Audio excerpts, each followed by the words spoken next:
জুলফা, ওঠো সোনা, মাদ্রাসার সময় হয়ে যাচ্ছে। সূর্য মামা উকি দিচ্ছে। আমি আরেকটু ঘুমাবো। আমি তো এখন ঘুম পড়ি। পড়ি? ঘুম পড়ি? আসসালামু আলাইকুম ছোট আম্মু। এখনো বিছানায়? বাবা, সাইদ ভাইয়া বলছে একটা সুন্দর দোয়া আছে। দোয়াটা কি? আমার সাথে বলো জুলফা।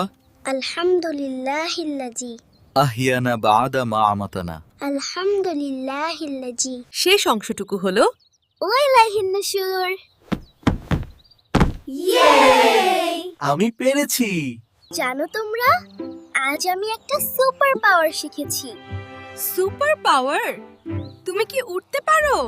আমি আজ ঘুম থেকে ওঠার দোয়া শিখেছি। শোনো সবাই, আলহামদুলিল্লাহিল্লাজি আহিয়ানা বা'দানা। জুলফা, এখন থেকে রোজ সকালে কি করবে? প্রথমে চোখ খুলবো, তারপর হাসবো, আর তারপর বলবো ছোট বন্ধুরা, তোমরাও কি জুলফার মতো রোজ সকালে এই দোয়াটি পড়বে তো? আল্লাহ হাফেজ।